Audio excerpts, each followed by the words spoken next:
আচ্ছা, আপনাকে যদি বলা হয় এই 1 বোতল পানির বদলে আপনার হাতে রাখা যে ফোনটি রয়েছে সেই ফোনটা আপনাকে দিয়ে দিবেন, সেক্ষেত্রে কি আপনি দিবেন? না, আপনি দিবেন না। কি কারণে?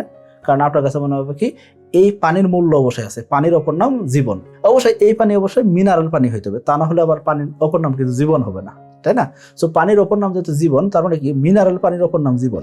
সো এটা কিন্তু মিনারেল পানি, এবং কি এই পানি আপনি প্রতিদিন পান করতেছেন, কিন্তু তার বদলে আপনার হাতে থাকা অ্যান্ড্রয়েড ফোন, স্মার্টফোন বা আপনার হাতে থাকা যে ফোনটি রয়েছে সেটা আপনি দিতে রাজি হচ্ছেন না। কি কারণে? কারণ কি এই পানিটা যখন এই বোতলে চলে আসছে, একটা পরিমাপ যখন আছে, এই পানির বোতলের দাম আপনি জানেন সর্বোচ্চ 20 টাকা, তাই না?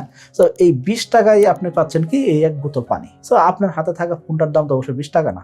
এই কারণে আপনি কি করতেছেন, পানির অপর নাম জীবন হলেও আপনি 20 টাকার বিনিময়ে বা এই পানি এক্সচেঞ্জের বিনিময়ে আপনি আপনার হাতে থাকা ফোনটি আমাকে দিতে রাজি হইতেছেন না। তার মানে বোঝা যাচ্ছে আপনি অবশ্যই একজন চালাক মানুষ।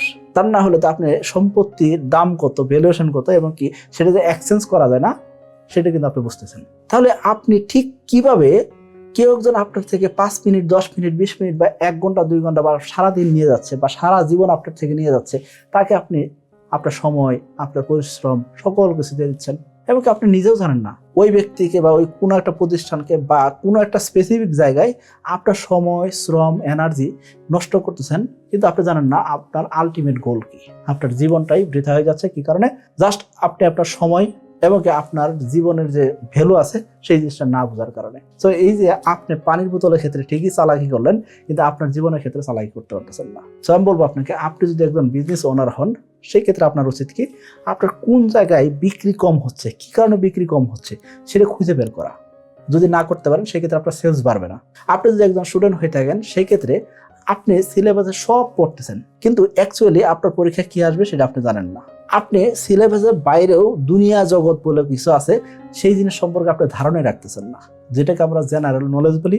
অনেকে জেনারেল নলেজের বাইরেও আরো এক্সট্রা বিভিন্ন কারিকুলামে তারা কিন্তু তাদের অ্যাক্টিভিটি দেখাচ্ছে এবং তারা কিন্তু পরিশ্রম করতেছে, এবং কি তারা আপনার সাথে একদম আগায় আছে। অর্থাৎ অনেক স্টুডেন্টকে দেখবেন যারা ব্রাইট, খুব পড়াশোনা করতেছে, আবার তাদের পাশাপাশি কি করতেছে, অন্যান্য জিনিস সম্পর্কে জানতেছে। তারা রাষ্ট্র সম্পর্কে জানতেছে, রাষ্ট্রের অর্থনীতি সম্পর্কে জানতেছে, ব্যবসা সম্পর্কে জানতেছে, আন্তর্জাতিক মহল সম্পর্কে জানতেছে, তারা আর্টিফিশিয়াল ইন্টেলিজেন্স সম্পর্কে জানতেছে, কিন্তু আপনি শুধুমাত্র আপনার বই নিয়ে পড়ে আছেন।